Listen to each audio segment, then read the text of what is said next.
Bonjour les amis, je suis vraiment content de vous retrouver. Alors que diriez-vous de profiter de l'expérience d'une développeuse qui a parcouru le monde à la rencontre des développeurs, qui a été Java champion, qui a animé des conférences et qui aujourd'hui redonne du sens à ce qu'elle fait dans son activité tous les jours en ayant rejoint une société très célèbre au Danemark. Vous l'avez peut-être reconnu, il s'agit d'Agnès Crépet. Agnès est sortie d'une grande école d'ingénieur et elle a des beaux diplômes, mais c'est la première à dire que les diplômes ne sont pas suffisants et elle va nous expliquer pourquoi dans la vidéo. Elle va expliquer également sa vision de l'éducation en France, des diplômes en France, puisqu'aujourd'hui elle travaille pas en France, elle travaille au Danemark. Elle a eu plusieurs vies, Agnès. Et au Danemark, elle travaille chez la société Fairphone qui produit des téléphones responsables, équitables et qui lutte contre l'obsolescence programmée. Agnès va également nous partager sa vision sur l'évolution dans la filière technique. Vous allez voir qu'il n'est pas obligatoire quand on veut évoluer dans sa carrière de devenir chef de projet, c'est-à-dire de laisser la partie développement pour se concentrer sur des tâches de management. On a besoin de développeurs expérimentés, on a besoin de développeurs juniors, on a besoin de développeurs avec un grand S et vous allez voir pourquoi et au travers de l'expérience d'Agnès, ce qui est important aujourd'hui et ce qui va faire la différence sur le marché de l'emploi. Vous êtes prêts, bien installés confortablement? Alors vous allez retrouver dans la suite de cette vidéo des extraits de l'interview. Vous pouvez retrouver l'interview complète en bas de l'article et le podcast en haut de l'article. Je vous mets les liens dans la description juste en dessous. Vous allez peut-être aimer cette vidéo, partagez-la, mettez des petits pouces, ça me fait toujours plaisir. Vous pouvez également retrouver tout le contenu utile sur coderpourchangerdevie.com. Je vous souhaite une bonne interview et je vous retrouve juste après. Ciao, ciao! Donc moi, je m'appelle Agnès Crépet, j'ai 43 ans et donc ça fait presque 20 ans maintenant que je bosse dans la tech, l'IT, etc. J'ai plutôt un background de développeur, donc j'ai passé pas mal d'années sur des jobs de développeur, plutôt Java, plutôt back-end. Je suis pas très très bonne en front, je suis même très mauvaise. Donc j'ai bossé, voilà, j'ai eu des parcours assez classiques. Je pense que je viens d'un parcours où, au début, voilà, mon objectif, c'était de bosser dans des boîtes où je pouvais avoir un peu de diversité technique. Donc, j'ai fait de l'ESN, ce qu'on appelait avant des SS2I. J'ai fait un éditeur bancaire. J'ai fait aussi un laboratoire pharmaceutique. Ça, c'était à peu près les 10 premières années de ma vie active. Et puis au bout de 10 ans, je me suis dit, est-ce qu'il n'y aurait pas moyen de mettre à dispo ces compétences techniques sur des projets qui me parlent un peu plus, soit des projets que je lance moi-même, soit des projets que je trouve classe, en fait, qui ont un impact positif sur la planète. Donc, 10 ans après mes débuts, quoi, je me suis un peu décalée. Donc, les communautés m'ont aidée. Je me suis impliquée avec des amis dans des JUG, des Java User Group. J'ai participé au fait de monter une conférence en France qui s'appelle Mixit, qui met un fort accent sur la diversité dans la tech et sur l'éthique dans la tech. Tout ça, ça m'a aidée et avec mon copain, on a décidé de faire, qui est devenu par la suite le père de mes enfants, on a décidé de faire un tour du monde à la rencontre de développeurs et de développeuses. Et ça, je pense que ça a un peu, j'en parlerai si tu veux dans l'interview, mais ça a un peu compté pour moi. Et en revenant, on a monté notre boîte avec 2 amis, une boîte qui s'appelle Ninja Squad, une boîte où il y a donc 4 personnes qui font du développement back-end et front-end. Et puis récemment, il y a 2 ans et demi, j'ai rejoint une boîte à Amsterdam qui s'appelle Fairphone. Donc là, tu vois, ça parle un peu plus sur le côté éthique. Quand je te disais tout à l'heure à l'instant que j'avais envie justement depuis très longtemps de faire un boulot dans la tech qui a un impact positif, quoi. Pour moi, Fairphone, ça correspondait à ça. Donc chez Fairphone, je suis tech lead. Je m'occupe de software longevity, donc comment faire des téléphones Android qui durent dans le temps. Donc comment tu fights un peu l'obsolescence programmée. Les monopoles, on va dire, que sont les fabricants de puces et Google. Voilà, et puis je fais aussi dans cette boîte, je m'occupe aussi d'IT classique, donc du back-end développement, des choses qui sont beaucoup plus classiques et non exotiques pour des boîtes comme Fairphone qui ont de la logistique, qui ont voilà, des process tout à fait standards. Donc je m'occupe aussi de tools, d'applications en charge de ça. Moi, je voulais faire médecin légiste. C'est glauque, hein, non, mais j'étais vachement imprégnée des histoires de Roald Dahl, etc. Les sorcières, donc les morts, ça m'intéressait beaucoup. Médecin, ça a toujours été un truc que j'ai voulu faire. Parce que à 18 ans, j'avais vraiment trop la flemme de faire des études aussi dures, je dois l'avouer. À 18 ans, j'étais pas du tout barrée j'avais envie de découvrir le monde, j'avais pas du tout envie de m'enfermer 2 ans, quoi. Donc j'ai pas fait de prépa, j'ai pas fait médecine, quoi. Et t'as jamais eu envie d'allier l'informatique à la médecine? Après, il y a un moment donné de ma vie où j'ai bossé, où j'ai fait des études dans les sciences cognitives, donc l'intelligence artificielle, donc mais proche du cerveau, vraiment neurosciences. Ouais. Ouais, j'avais envie quand même de bosser dans l'industrie en fait. Et dans ce domaine-là, médecine et informatique, il n'y a pas forcément, à l'époque du moins, il n'y avait pas forcément beaucoup de choses. J'avais pas envie de faire un PhD, donc ouais, j'avais envie de faire du dev, quoi. Vraiment, j'avais envie de faire du projet, je pense. Et aujourd'hui, pour quelqu'un qui a fait beaucoup, beaucoup de code, qui a eu un prix en 2012, notamment de champion Java, si j'ai bien compris, Ouais, j'avais un champion, ouais. ça te, ça te manque pas? Tu codes toujours autant? Comment ça se passe? Alors, Parce je qu'a code plus du priori, tout sur Java et Kotlin, enfin plus du tout. Il faut que je ouais. regarde un peu de loin, mais c'est plutôt des collègues à moi. On fait encore du Java et du Kotlin, enfin surtout du Kotlin chez Fairphone pour du back-end. Ouais. En fait, quand je code aujourd'hui, c'est pour des choses beaucoup plus obscures où je m'estime quand même assez moyenne. Ouais. J'apprends. C'est plutôt des choses qui sont sur les basses couches d'Android. C'est-à-dire qu'Android D'accord. aujourd'hui, c'est bâti sur un kernel Linux. Ouais. Et en fait, il faut toucher ces layers-là pour Mhm. pouvoir garantir la longévité logicielle. Ouais. Donc en fait, oui, je touche encore au code, mais sur ces parties-là, donc c'est presque comme si j'étais débutante. Tu vois, coder pour changer de vie. Enfin, tu parles beaucoup de personnes en reconversion ou qui ont changé. Moi, j'ai pas, je suis toujours dans la tech, mais je dois dire qu'il y a 2 ans, j'ai dû vraiment me mettre à un truc où je connaissais rien, quoi. J'avais fait un peu d'assembleur. C'est pas de l'assembleur, hein, mais Oui, j'avais oui. un peu de notions de programmation système. J'avais fait du C quand même, donc voilà, je n'étais pas complètement larguée, mais quand même pas mal. Alors, donc sur le device, donc sur les téléphones, on a choisi une stack Android, ce qui est absolument pas exotique, puisque quand tu fais un Ouais. téléphone qui n'est pas Apple, C'est forcément, ça. tu n'as pas beaucoup de choix. On aurait pu faire du Linux, hein. Tu as des boîtes comme Librem, Purism qui font un Ouais. téléphone sur du Linux. Nous, faire fun, tu vois, quand même, le truc, on en reparlera, mais c'est vraiment de faire un téléphone qui améliore les conditions de vie, les conditions de travail des gens sur la supply chain, des mineurs jusqu'aux personnes qui assemblent le téléphone en Chine. Donc le focus, il est vraiment ailleurs, tu vois. Il n'est Ouais. pas sur voilà, avoir un téléphone Mhm. ultra alternatif côté OS et tout ça. Donc pour moi, ça fait complètement sens d'avoir un truc non exotique, qui est de l'Android. Donc, tu as le Linux kernel et tu as ce qu'on appelle des abstraction layers, des hardware abstraction layers, Mhm. HAL. Et sur cette partie-là, c'est ces couches-là qui font le lien avec le hardware. Donc Mhm. moi, on ne fait pas de développement hardware. De toute façon, le développement hardware, le développement firmware, c'est souvent des développements très propriétaires. Nous, on utilise un chipset qui s'appelle Qualcomm. Mhm. Donc les gens qui touchent à ce code-là, c'est plutôt l'usine en fait qui fabrique le téléphone. On a un Mhm. partenaire qui assemble le téléphone et ce partenaire, il fait le bring-up Android, c'est-à-dire il va porter Android sur le firmware qu'on a choisi, donc sur le chipset, sur le modem, sur tout ce qu'on a choisi d'assembler dans le téléphone. Mais après, moi, mon rôle, c'est de faire en sorte de toucher à tout ce qui est autour, donc à la couche que je t'ai citée d'Android, qui est en Ouais. lien avec D'accord. le code Qualcomm, tu vois, pour faire en sorte de faire des upgrades Android quand le fabricant de chipset a décidé d'arrêter le support du chipset. Donc là, je vais D'accord. expliquer juste 5 minutes là-dessus pour pouvoir expliquer pourquoi c'est compliqué de faire de la longévité logicielle sur des téléphones. Bien En sûr. gros, si tu veux, tu as des fabricants de chipsets, on travaille avec Qualcomm, tu as deux monopoles mondiaux qui sont Qualcomm et Mediatek.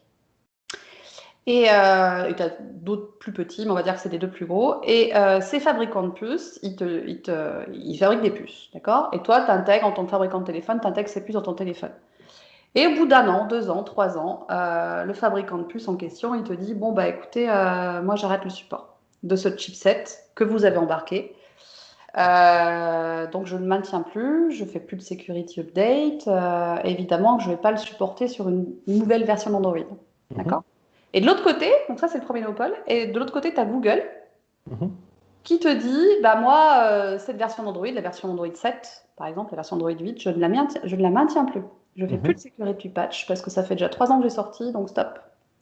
Donc, tu es, on va dire, entre deux monopoles qui n'ont absolument pas en ligne de mire de faire en sorte que les téléphones durent longtemps.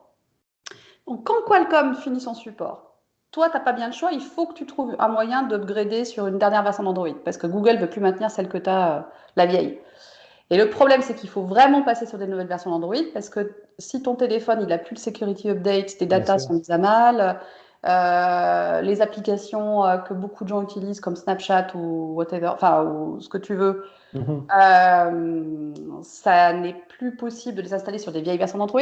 Donc, par exemple, de mémoire, je crois que Snapchat, ça marche plus sur Android 7, ça marche que sur Android 8. Ben voilà, des choses comme ça. Donc, de toute façon, tu es obligé, au bout d'un moment, de faire en sorte de trouver des solutions pour upgrader sur des versions récentes d'Android. Et vu que tu n'as plus le support Qualcomm, eh ben, il faut que tu joues sur cette couche-là, l'abstraction layer hardware, là, pour, en gros, faire parler deux API. Tu vois, Mhm. et dont tu n'as pas tout le code d'ailleurs. Hein. L'API côté Qualcomm, tu n'as pas tout le code forcément. Mais en gros, il faut que tu trouves des solutions pour pouvoir faire matcher ces deux mondes qui sont pas faits pour matcher. Voilà, en gros.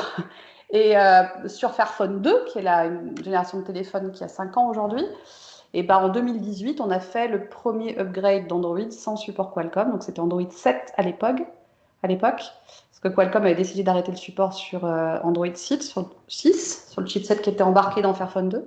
Donc on l'a fait, et là en ce moment, on est en train de faire Android 9.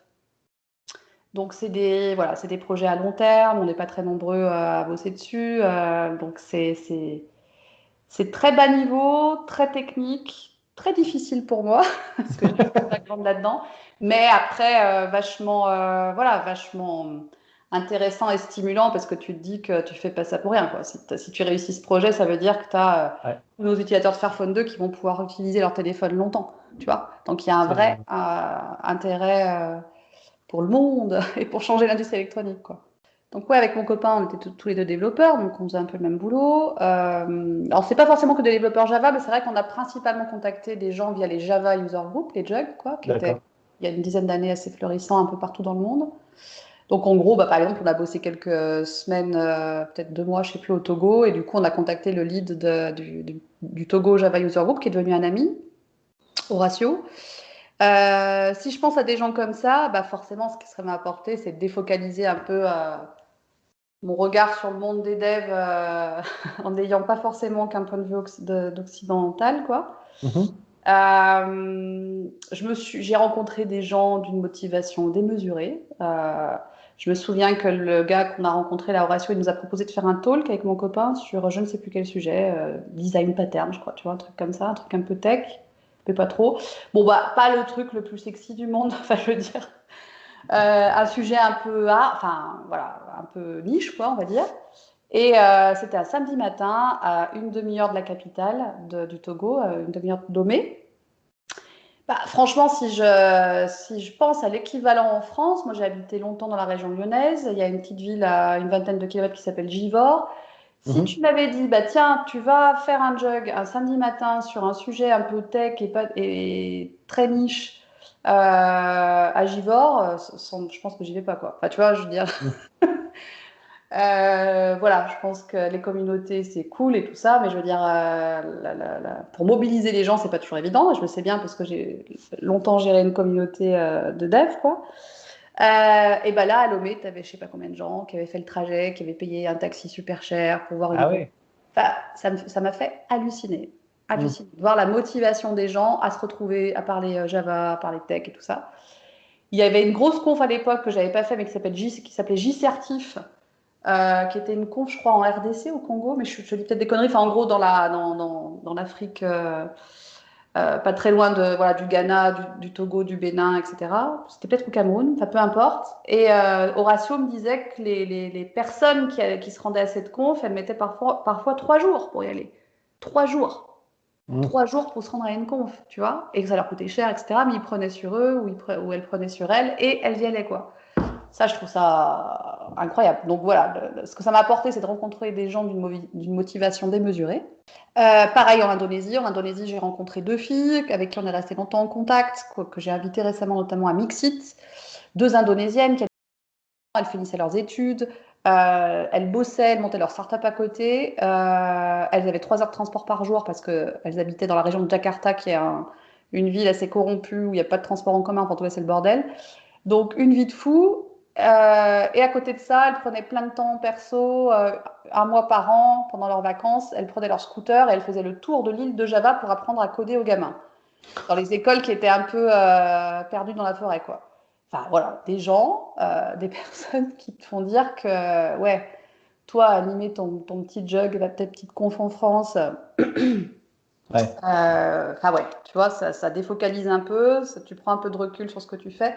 Ça m'a beaucoup donc inspiré, je dirais. Ces filles-là, Horace et tout Mhm. ça, c'est des gens qui m'ont inspiré, Mhm. vraiment,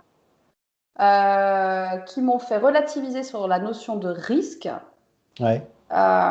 Et quand je suis rentrée en France, c'est un peu naïf ce que je vais te dire, mais je veux dire, j'avais plus envie de faire des compromis. Enfin, je veux dire, c'est évident que, vu le Ouais. background que j'avais, vu ce que j'avais envie de faire, il fallait qu'on se lance dans un truc. Genre, Ouais. pourquoi aller rebosser dans le ESN qui me parlait pas vraiment, ou dans une boîte où je me reconnaissais pas éthiquement. Enfin, tu vois, penser en fait à ce que ça peut t'apporter un métier comme ça dans la tech, la liberté que ça peut te donner.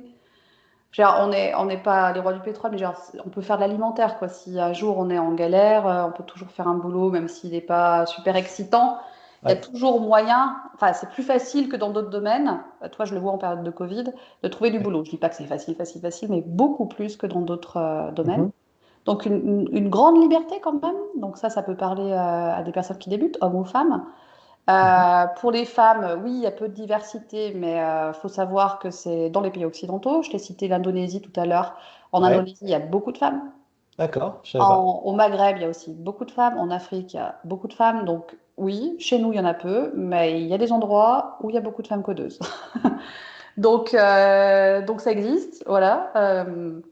Et que si on rentre, nous, occidentales, en tant que fille occidentale, dans un milieu qui est pas très divers,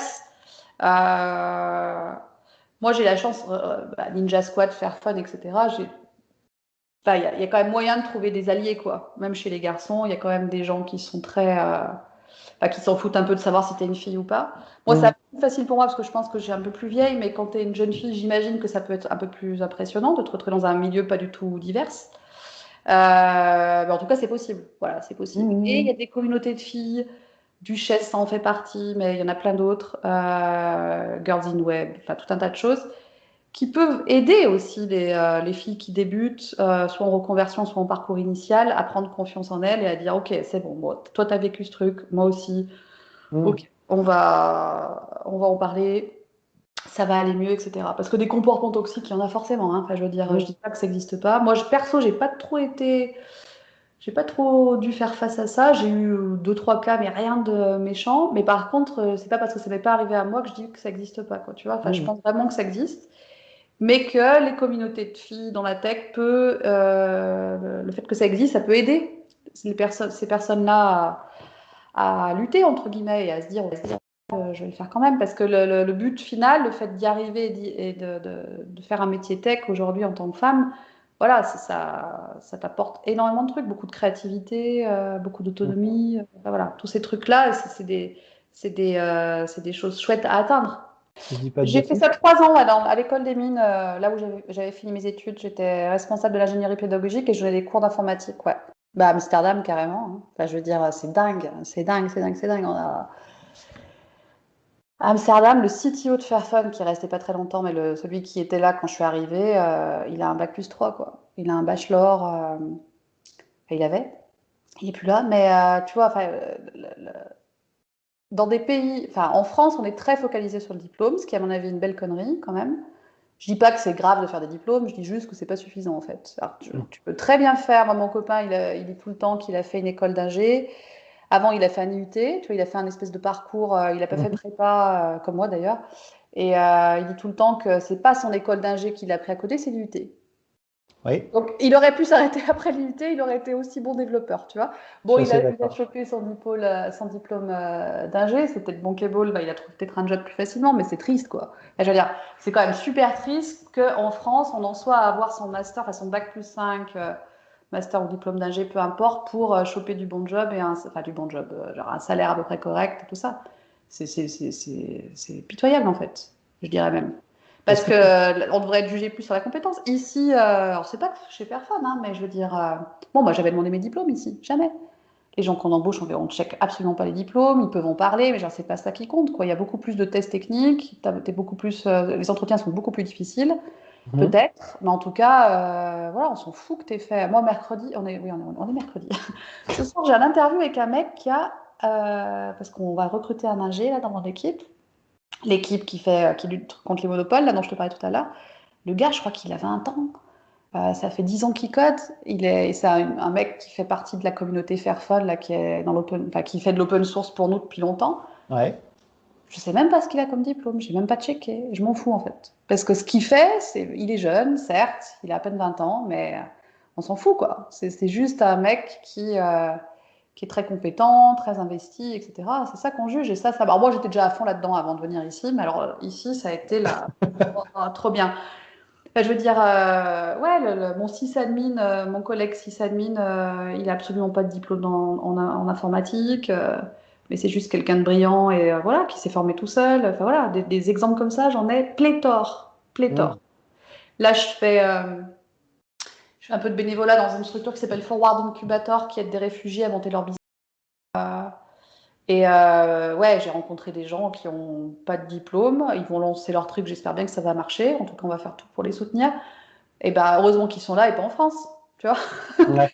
Parce que ici, je pense qu'ils seront moins jugés sur le fait de ne pas avoir le bon diplôme, etc. Quoi, tu vois. Ouais. Non, c'est triste, la France, pour avoir bossé 3 ans dans une école d'ingé, j'ai vu aussi ça de l'intérieur, le système de prépa, je trouve ça débile. Mhm. Personne passe 2 ans à bosser comme des cons, ils en sortent, ils sont épuisés, donc ils estiment qu'il faut qu'ils aient leur diplôme d'ingé, donc ils ne vendent plus rien à l'école. Caricature, mais c'est un peu vrai. Du coup, bah, t'enseignes, mais bon, t'as que 10% des élèves qui sont au taquet parce que les autres, ils s'en foutent, ils savent qu'ils auront le diplôme. Tu vois ce que je veux dire? T'as plus de gens motivés en IUT. J'ai enseigné en IUT en BTS aussi, un petit peu, Mhm.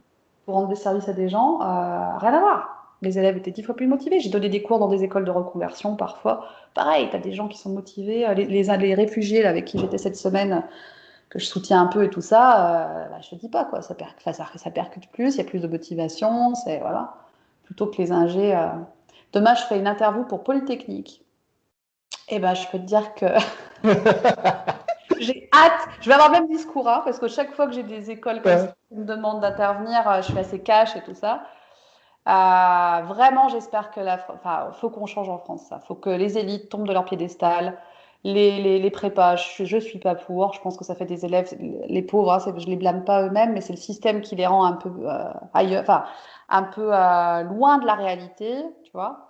Moi, je me souviens d'élèves de l'école des mines qui me disaient Agnès, je faisais beaucoup de tutorat de stage, tu vois, ils me disaient ouais, je suis en stage, je sais pas où là, en Espagne, et puis bah le poste de dev là, il va être proposé à un master.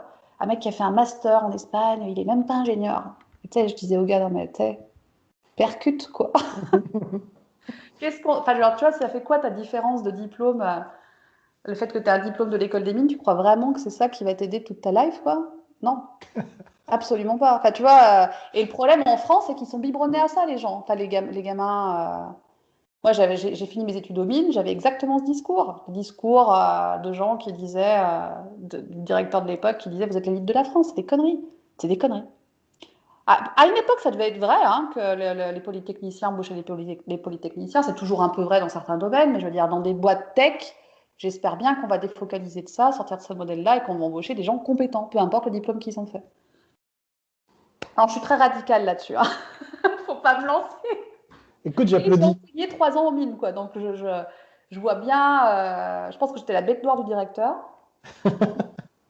Et les élèves m'appréciaient, mais je pense que c'était pas forcément évident aussi pour eux d'entendre ce discours. Je les préparais un peu à l'avenir, surtout si vous voulez bosser ailleurs qu'en France, à prendre un peu des claques, quoi. Ouais. Le diplôme des mines, ça va pas les aider toute leur vie, hein, ça c'est sûr. En France, on est aussi vachement poussé à prendre des postes de management et à Mmh. lâcher un peu la tech. Pour moi, qui fait pas mal aussi quand même de management chez Fairphone, c'est quand même super bien. Enfin, il y a quand même beaucoup de moyens de rester tout le temps dans la tech. Si vous avez envie de rester technique, c'est quand Ouais. même bien de le rester. Si vous avez un peu d'appétence pour ça, c'est quand même bien de le rester. Parce qu'il y a des boîtes qui donnent quand même la place à ces gens-là. En France, c'est peut-être un peu moins vrai, quoi, que ça change aussi. Fier d'être dev, tu sais, tous ces mouvements-là là, qui sont apparus il y a quelques temps, je trouve ça plutôt classe. Donc voilà, j'aimerais bien faire passer ce message-là, que c'est possible de rester tech longtemps. Le management, c'est absolument pas la voie royale. Si vous avez envie de rester là-dedans, il y a des gens qui sont preneurs de ça. Un développeur ou une développeuse qui a de l'expérience, c'est rare et on en a besoin pour faire des produits qui marchent. Et voilà, c'est fini pour les extraits. Vous pouvez retrouver la version complète de l'interview dans l'article. Je vous mets le lien juste en dessous. Merci beaucoup Agnès, c'était vraiment un super moment passé ensemble et comme je le dis dans la vidéo, eh bien j'aurais aimé avoir ces conseils moi-même dans ma carrière il y a plusieurs années. Ça m'aurait fait gagner beaucoup de temps et ça m'aurait permis d'aller vraiment à l'essentiel.